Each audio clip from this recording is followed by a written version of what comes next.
What's up, tribe? How you guys doing? Go ahead and hit that subscribe button. I hope you like this video. Yes, this is going to be Dirty John, episode 4. Now, if you didn't listen to the podcast, this episode was probably very explosive for you. You probably got a lot of information that made you be like, oh my goodness. Some stuff maybe started making sense to you as to why Deborah holds on to this man. Like, a lot of stuff was probably connecting the dots for you if you didn't listen to the podcast. Now, if you listened to the podcast, you knew all of this, and you were just waiting for it to show itself. So what we found out, the episode starts off with a flashback. And what we find out is we see Deborah's mom talking to her son-in-law. Now, if you remember earlier in the episode, I think it might have been episode 2, when they were at church, when they were at church, you saw that the mom go up to this guy at church, and Deborah ain't want no parts of him. And John was like, well, who is that? She said, that's my brother-in-law. But she had no words for him, didn't want no parts of it, right? And we find out, to make a long story short, now Toby is the nephew. Remember, he made a couple of comments about that Toby, talking about, I'm glad your father, shot your mother, she would be ashamed of the son that she had, whatever. So we found out what happened. So Deborah's sister and her husband were having some problems. The husband was very controlling, that mental control, like can't wear a bathing suit, can't go out with friends, has to stay home with him. And she finally decides, I'm going to leave him. Well, now all of a sudden he wants to go to counseling. He wants to try to work things out. And she's like, nah, I'm done. Like, I wanted to work things out. I really wanted, but I'm done. It's a wrap. It's over. So the brother-in-law is crying to the mom, and the mom is like, oh, I really want you and my daughter to work this out. And, the Bible says this and that. And the daughter is like, mama, look, this a wrap. Like, this ain't going to work. We ain't making up. We ain't getting back together. Boom. And we end up seeing, I'm not going to do the back and forth. We end up seeing that the husband went and got a gun, borrowed a gun from a friend, and killed his wife / Deborah's sister.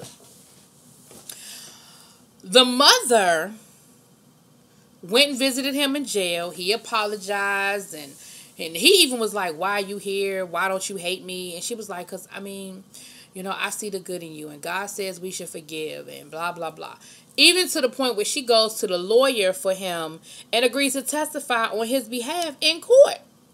So she's in court talking about, well, I know he loved my daughter. I know he didn't mean anything from it. I still love him. I still see the good in him. I think he's a good person. Ain't no way in this side of hell that I would ever, they would have to, we'd have matching jail cells. You know what I'm saying? But the mother forgave him, testified on his behalf, and you see that they still have a relationship fast forward to the present day.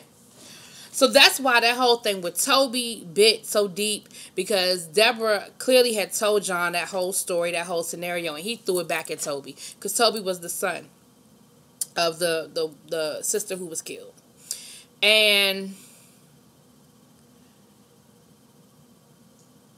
then we see how that connects to why, because we see Deborah having a conversation with her mom, and her mom saying, did I do this to you? Like, I am so sorry. And she was like, I can't lose another daughter. Like, I just cannot. And so the mother is sort of blaming herself. Like, was I too forgiving? Was I too, did I create this situation for this to happen again? For my daughter to be in this abusive relationship and a man to potentially kill her? Because in present day, John is in the hospital, and remember, that's when she made her great escape last week. She packed up the house, rolled out. But he is blowing up her phone, honey, and they try to go to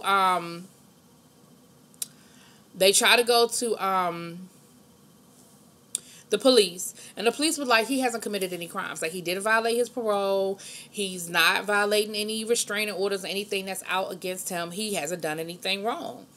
And her daughter, y'all know her daughter is a mess. Her daughter lets the police have it, honey. The daughter, because the police try to come at Deborah a little bit, basically, well, why did you let him do this and do that? And the daughter was like, excuse me, is that your job?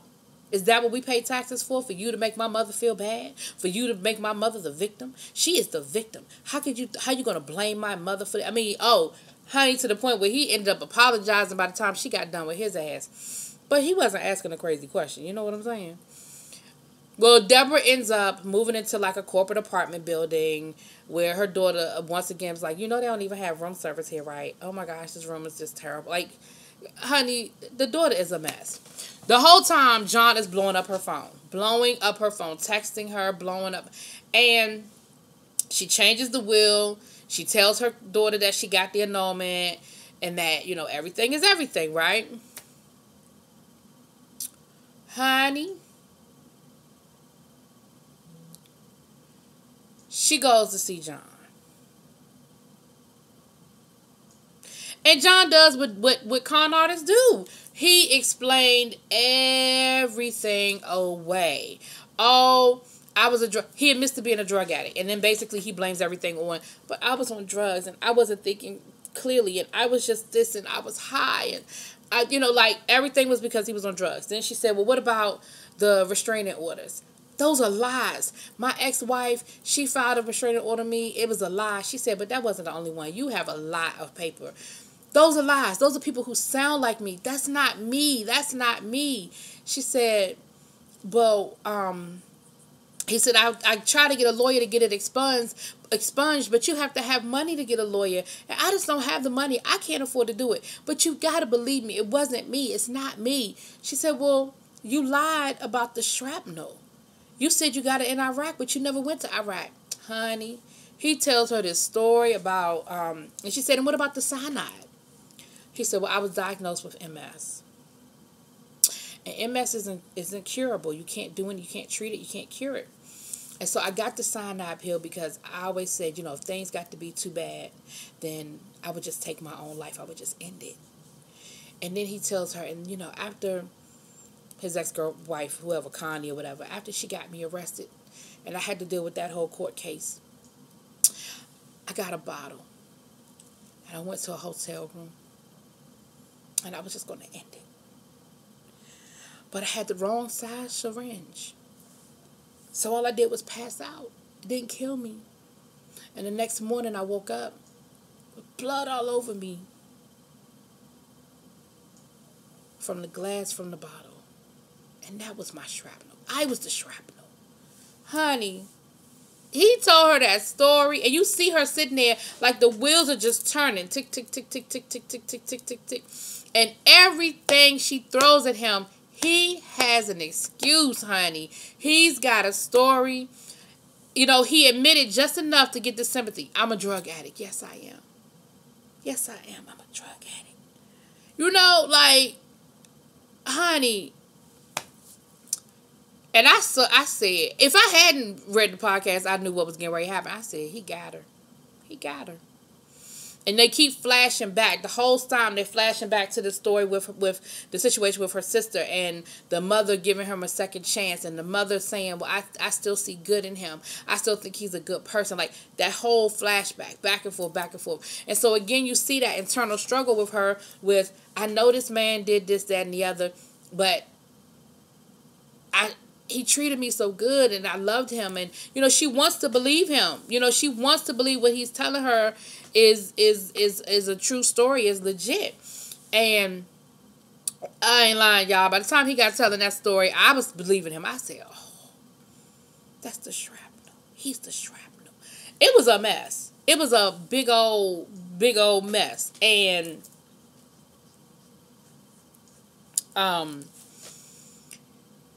you see her, like, just internally struggling, she meets with Toby, and Toby is like, I'm just really glad you got out of there. We found out so much stuff on him, it was just, but everybody is just, like, I'm glad you got away, I'm glad you got away. Even her mother was like, I'm sorry. If I have anything to do with this, by the way that I treated, the way that I handled the situation with your sister and her husband, if I had anything to do with this, then I'm sorry, but I cannot lose another daughter. I just can't do that again. I mean, so you see that whole struggle, right? So at the end of the episode, the daughter comes by to visit her at the little corporate apartment, and that's when she says, yeah, I got the annulment, and I changed my will and I'm doing, everything I'm supposed to be doing. And the daughter's like, well, good, excuse me, she took the tracker off the car, because remember she had put the tracker on the car, honey. She took the tracker off the car, so she no longer can track what's going on with her mom's car. And her phone is still blowing up, right? Even after she went and visited him in the hospital, her phone blowing up. Even the daughter was like, who keeps texting you? Now, in my mind, I'm thinking, you know who the hell's texting her. You know that's his ass. But okay, we're going to pretend like we don't know it's him. Okay.